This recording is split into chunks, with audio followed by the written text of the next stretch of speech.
Hi hello అందరికి నమస్తే. ఆంధ్రప్రదేశ్లో సంచలనం కలిగించినటువంటి టీడీపీ పార్టీ నాయకులు చేసినటువంటి ఫేక్ లిక్కర్ రాకెట్ ఏదైతే ఉందో, ఈ ఫేక్ లిక్కర్ స్కామ్ అనేక మలుపులు తిరుగుతూ ఉన్నది. సో ఇక్కడ చంద్రబాబు నాయుడు గారు వైఎస్ఆర్ కాంగ్రెస్ పార్టీని ఇరికించాలని చెప్పి ఏదైతే ప్రయత్నం చేశారో, ఇప్పుడు వైఎస్ఆర్ కాంగ్రెస్ పార్టీ తీసుకున్నటువంటి ఒక నిర్ణయం కారణంగా చంద్రబాబు నాయుడు గారి గట్టిగా ఇరుక్కున్నటువంటి పరిస్థితి. టీడీపీ పార్టీ నాయకులు ఏదైతే ఈ లిక్కర్ స్కామ్ చేస్తూ పట్టుబడినటువంటి క్రమంలో మరి రాష్ట్ర వ్యాప్తంగా కూడా దీనికి సంబంధించి పెద్ద చర్చ జరిగింది. సో ఎంతమంది ఎన్ని షాపులకు ఈ కల్తీ లిక్కర్ సప్లై చేశారు, ఎంతమంది ప్రాణాలను పొట్టన పెట్టుకున్నారని చెప్పి గతంలో ఏదైతే వైసీపీ పార్టీ అధికారంలో ఉన్నప్పుడు లిక్కర్ స్కామ్ జరిగింది అని ఏదైతే వీళ్ళు తప్పుడు ప్రచారం చేశారో, వీళ్ళు అధికారంలో ఉన్నప్పుడే మరి అలాంటి స్కామ్లు వీళ్ళ హయాంలోనే బయటపడినటువంటి అంశానికి సంబంధించి ప్రజల్లో విస్తృతమైనటువంటి చర్చ జరిగింది. సో ఇది టీడీపీ పార్టీకి భారీ డ్యామేజ్. ఈ క్రమంలో చంద్రబాబు నాయుడు గారు ఏంటి, తన పార్టీకి సంబంధించినటువంటి వాళ్ళైనా కూడా మేము చర్యలు తీసుకుంటామని చెప్పి పార్టీ నుంచి సస్పెండ్ చేశారు. ఇంతవరకు జయచంద్రారెడ్డిని అరెస్ట్ చేసినటువంటి పరిస్థితి మనం చూడలేదు. పార్టీ నుంచి సస్పెండ్ చేసి చేతులు దులుపుకొని ఇది విజన్ అంటే, ఇది నాయకత్వ లక్షణం అంటే, ఇది ప్రజల పట్ల బాధ్యత తీసుకొని చేయడం అంటే, ఇది జగన్ పాలన కాదు చంద్రబాబు పాలన అని చెప్పి అఫీషియల్గా పోస్టులు పెట్టుకొని ఆనందపడ్డారు. ఆ తర్వాత ఏంటి, వైఎస్ఆర్ కాంగ్రెస్ పార్టీకి ఒక అస్త్రంలాగా దొరికినటువంటి పరిస్థితి ఈ స్కామ్.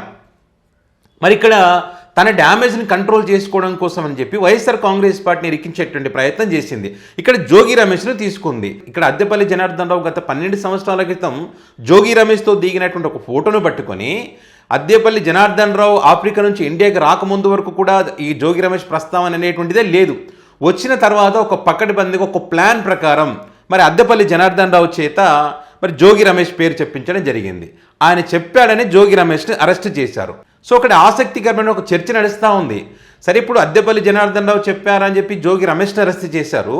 మరి జోగి రమేష్ ఇప్పుడు అరెస్ట్ అయ్యారు కదా, నీ వెనక ఎవరైనా ఉన్నారా అంటే ఖచ్చితంగా చంద్రబాబు నాయుడు గారు, లోకేష్ గారు, పవన్ కళ్యాణ్ గారే నా వెనక ఉన్నారు, వాళ్ళే చేయమంటేనే నేను అద్దెపల్లి జనార్దన్ రావుకి చెప్పానంటే వీళ్ళని కూడా అరెస్ట్ చేస్తారా అనేటువంటి లాజిక్ ఇక్కడ తీస్తూ ఉన్నారు. సో ఇక్కడ కోర్టుకు కూడా కావాల్సింది ఏంటి, బలమైనటువంటి సాక్ష్యాలు కోర్టుకి ముందు సమర్పించాల్సి ఉంటుంది. వీళ్ళు ఏవేవైతే అలిగేషన్ చేశారో వాటికి సంబంధించి పక్కా ఎవిడెన్స్, పక్కా డాక్యుమెంట్స్ అన్నీ కూడా కోర్టు ముందు ఉంచాలి. మరి ఉంచేటువంటి పరిస్థితి ఉందా అంటే లేదు. మీకు గుర్తుండే ఉంటుంది, వైసీపీ హయాంలో లిక్కర్ స్కామ్ జరిగిందని చెప్పి మిథున్ రెడ్డిని ఎప్పుడైతే అరెస్ట్ చేశారో, ఆయన బెయిల్ ఇచ్చేటువంటి క్రమంలో మరి న్యాయస్థానంలో ఒక చర్చ నడిచింది.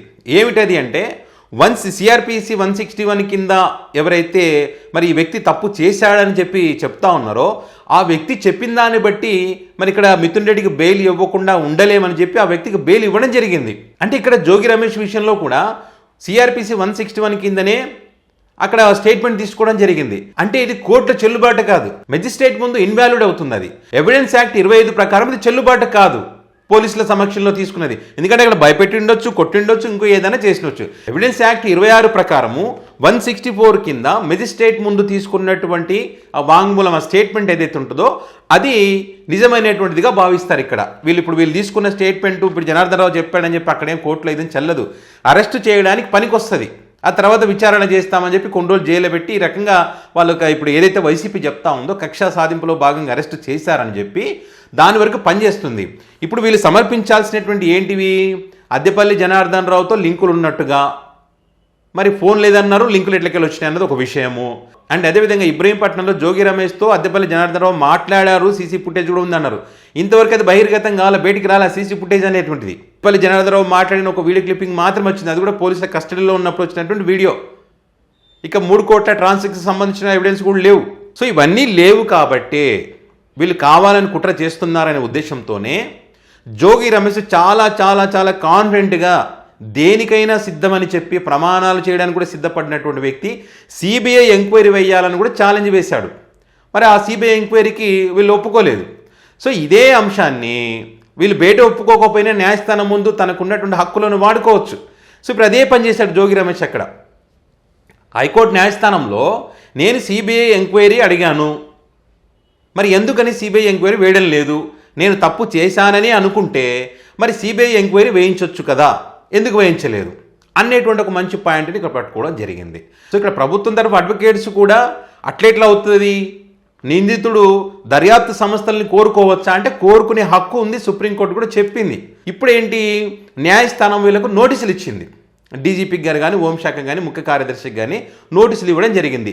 సిబిఐ ఎంక్వైరీ వేయాలని జోగి రమేష్ కోరుకున్నారు కదా, ఎందుకు మీరు వేయలేదు, దీనికి సంబంధించి వివరణ ఇవ్వాలని చెప్పి వాళ్ళకు నోటీసులు ఇవ్వడం జరిగింది.